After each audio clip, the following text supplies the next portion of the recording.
Bonjour à tous et bienvenue dans cette nouvelle vidéo.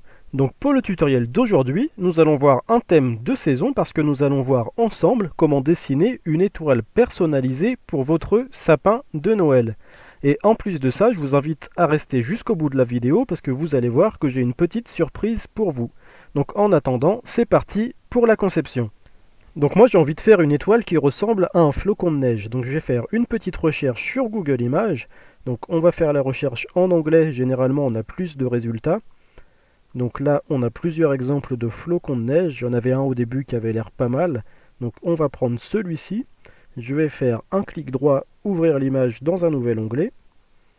Une fois que l'image est ouverte, on va faire un nouveau clic droit et enregistrer l'image sous. Et je viens sauvegarder l'image dans mes documents. Maintenant qu'on a notre image, on va pouvoir passer sous Inkscape. Donc Inkscape, je vous en avais déjà parlé, c'est un logiciel de dessin en vectoriel, donc vous pouvez le télécharger facilement sur Internet. Vous avez d'ailleurs le lien dans la description. Donc sous Inkscape, on va dans Fichier et Importer. On va chercher notre flocon. Donc on fait Valider. On a notre flocon qui est importé. Ce qu'on va faire maintenant, c'est qu'on va le redimensionner. Donc on va mettre 180 de largeur et 180 de hauteur et on valide. Donc là maintenant, on va sélectionner notre image, on va aller dans Chemin et vectoriser un objet matriciel. On peut faire Valider. Et maintenant, si on vient décaler, on voit qu'on a à droite notre fichier vectorisé et à gauche le pixelisé. Donc la différence entre les deux, si on prend le fichier vectorisé, on voit qu'on peut zoomer à fond, ce fichier ne va jamais se déformer. Par contre, pour le fichier en pixels, si on vient zoomer, on voit tous les pixels qui apparaissent. Donc je vais dézoomer. Le flocon de gauche, on va pouvoir le supprimer. Donc avant ça, je vais aller fermer cette fenêtre. Je viens sélectionner mon flocon de gauche et je le supprime. Ensuite, je viens sélectionner mon flocon vectorisé. Je vais dans Fichier et Enregistrer sous. Et ce fichier, donc on va l'enregistrer en DXF. Donc l'avantage du DXF, c'est qu'on va pouvoir l'insérer sous Fusion 360. Donc du coup, on se rend sur Fusion 360 et la première chose qu'on va faire, c'est qu'on va créer un nouveau composant. Ce nouveau composant, je vais l'appeler étoile. Donc je peux valider. Et ce qu'on va faire maintenant, c'est qu'on va aller insérer notre DXF. Donc je vais dans Insérer, insérer un fichier DXF. Je viens sélectionner mon plan. Ensuite, je vais chercher mon fichier. Hop, OK. Et on a notre flocon de neige qui s'est inséré. Donc toutes ces informations, on va les laisser telles quelles et je fais OK. Donc on a bien notre flocon qui s'est placé, mais par contre un petit peu n'importe comment.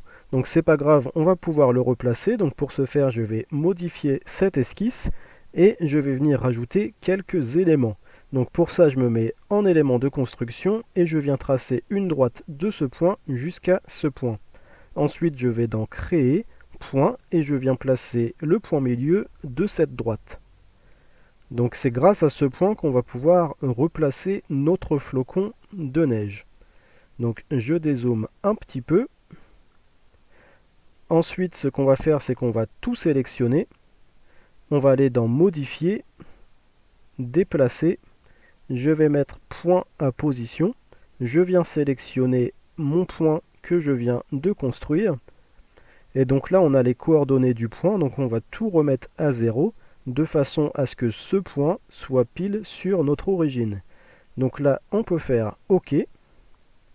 Et si on remonte un petit peu, on voit bien que le centre de notre flocon, donc le point qu'on a dessiné, est bien aligné sur notre origine. Donc maintenant que c'est fait, on peut quitter cette esquisse. Et cette esquisse, on va pouvoir l'extruder. Donc je vais choisir ma fonction extrusion et je viens cliquer sur les parties que je souhaite extruder. Donc par contre, on voit bien qu'il y a trois contours là, des petits évinements sur le milieu qui n'ont pas un contour complet. Donc on va tout sélectionner, donc on va tous les reboucher en fait, sauf un seul qu'on va laisser et qu'on viendra répéter par la suite. Donc on fait une extrusion symétrique de 7,5, c'est-à-dire 7,5 des deux côtés, donc au final on a une extrusion de 15 mm. Donc ensuite, on va venir répéter l'évidement qu'on a laissé. Donc pour ce faire, je crée une nouvelle esquisse sur ce plan. Ensuite, ce qu'on va faire, c'est qu'on va aller dans Créer, Projeter, Inclure et Projection. Et je vais venir récupérer les contours de cet évidement. Donc le souci du DXF, c'est que souvent les droites sont en plusieurs morceaux. Donc c'est un petit peu fastidieux à sélectionner quand c'est des formes complexes. Donc une fois que c'est fait, on sélectionne, on va dans Créer, Réseau circulaire, je viens sélectionner mon point de centre. Et dans Quantité, donc on va remettre 12 comme c'était au départ. Donc maintenant que c'est fait, je peux quitter cette esquisse. Et cette nouvelle esquisse, on va l'extruder, donc en négatif à travers toute la pièce. Donc je prends ma fonction extrusion. Je viens sélectionner un par un tous mes évidements. Donc, hop.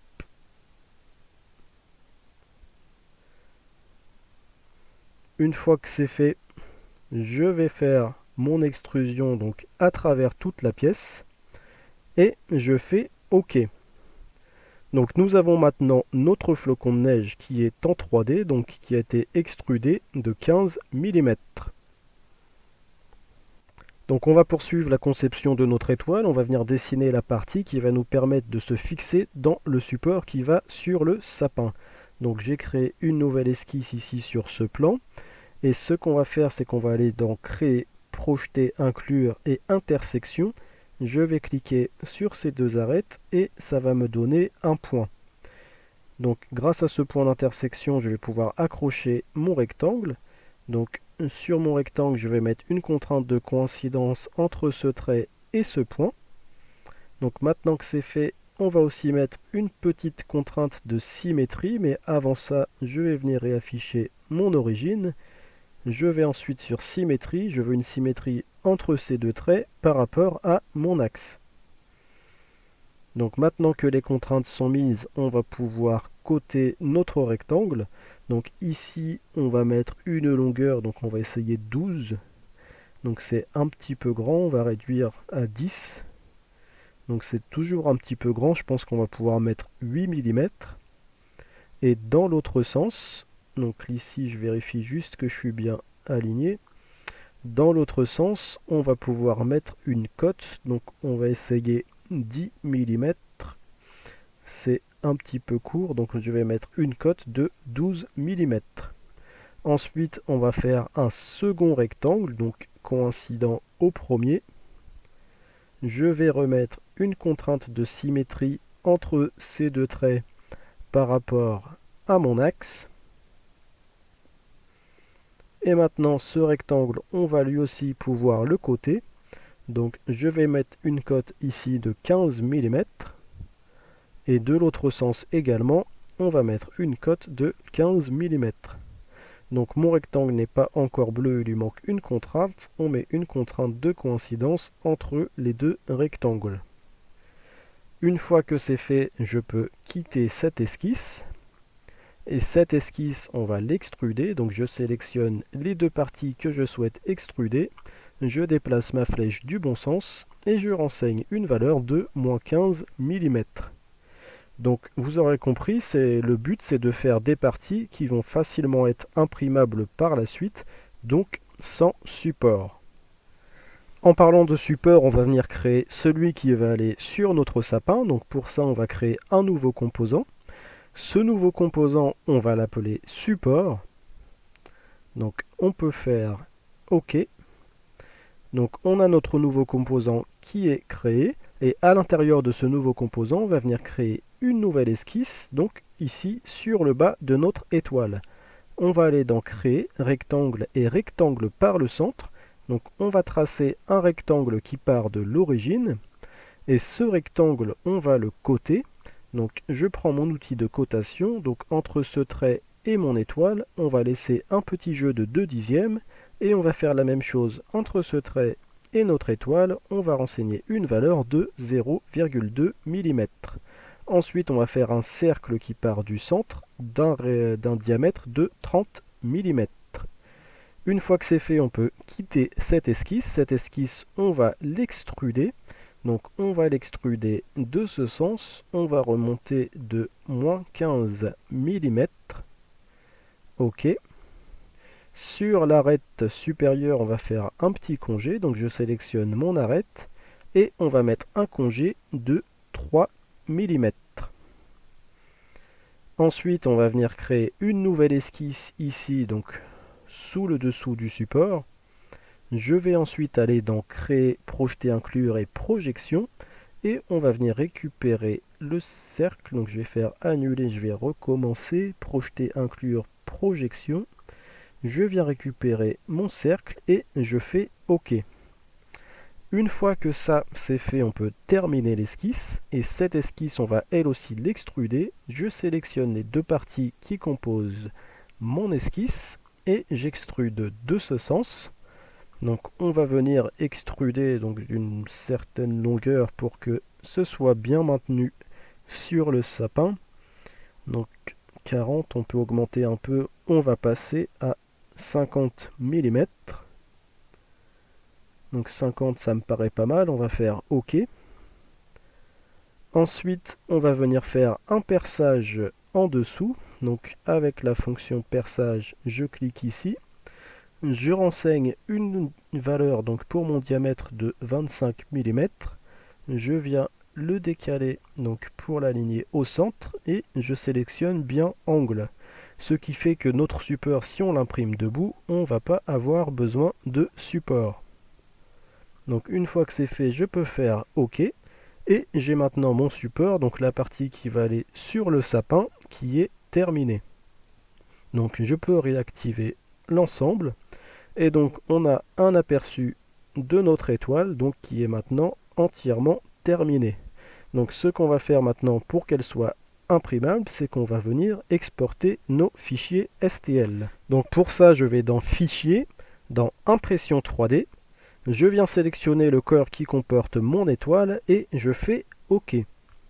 Donc je viens l'enregistrer ici dans mes documents et on va pouvoir faire la même chose avec le support. Donc avant ça, on a le droit à un petit bug de fusion 360, donc on va attendre que ça se termine. OK. On retourne dans Fichier, Impression 3D, on sélectionne le corps du support et on fait OK. On vient l'enregistrer dans les documents. Et on a maintenant nos deux fichiers STL qu'on peut imprimer. Donc on peut lancer un petit aperçu dans le slicer, moi pour ma part c'est Cura, et on voit bien qu'on peut imprimer nos deux pièces donc très simplement sans support. Ensuite, en début de vidéo, je vous ai parlé d'une petite surprise, donc c'est en rapport avec ce que vous voyez actuellement à l'écran. Donc ça c'est l'Arcadia d'Albator, ça m'a été envoyé par un abonné qui s'appelle Gabriel Fox. Donc il n'a pas fait que ça, il a fait aussi le Cyberlab du Capitaine Flamme que vous verrez par la suite. Donc en fait je me suis rendu compte qu'il y a des abonnés qui ont quand même un sacré niveau. Et ça m'a donné une petite idée, j'ai eu l'envie d'organiser un concours. Donc ce sera un concours de conception, l'idée c'est de dessiner, pas un truc aussi complexe que ça, mais on va partir sur un objet du quotidien. Donc l'idée ce serait de dessiner avec le plus de détails possible quand même, un objet du quotidien. Donc je vous laisse le libre choix sur l'objet, mais il faut quand même que ça reste dans le thème. Il faut que ce soit un objet de la vie courante, un objet dont on a une utilisation quasi quotidienne. Donc ce concours, il n'est pas sans but. En fait, j'ai été contacté par la société 3D Connexion. Donc pour ceux qui suivent la chaîne, je vous avais déjà présenté à la fin d'une vidéo le matériel que j'utilisais. Donc c'était du matériel de chez 3D Connexion. Et donc là, ils m'ont recontacté pour faire la promotion de leurs nouveaux produits qui viennent de sortir. Et ils offrent aux vainqueurs de ce concours la souris que vous voyez à l'écran. Donc elle est là, elle vous attend. Il n'y a plus qu'à participer au concours. Donc 3 règles pour participer à ce concours. Premièrement, le thème, un objet du quotidien. Deuxièmement, être abonné à ma chaîne. Et enfin, troisièmement, être abonné à la chaîne de 3D Connexion, dont vous trouverez le lien en description. Donc vous avez jusqu'au 19 décembre minuit heure française pour me faire parvenir par mail votre projet donc à l'adresse qui s'affiche à l'écran et accompagné d'une petite capture d'écran qui montre que vous êtes bien abonné à la chaîne de 3D Connexion. Donc si vous voulez me partager un projet, vous cliquez ici. Si on prend l'exemple de la croix de Malte, donc on clique sur afficher les détails sur le web. Donc on va arriver sur cette page. Donc il faut que le lien partagé soit activé. Vous cliquez dessus et vous copiez le lien. Et c'est ce lien que vous m'envoyez ensuite par mail. Moi, ce lien, je le colle dans ma barre d'adresse et je vais comme ça avoir accès à votre projet. Donc voilà, je suis très pressé de voir les projets que je vais recevoir. On se donne rendez-vous le 20 décembre pour les résultats. Et en attendant, je vous souhaite à tous une bonne conception.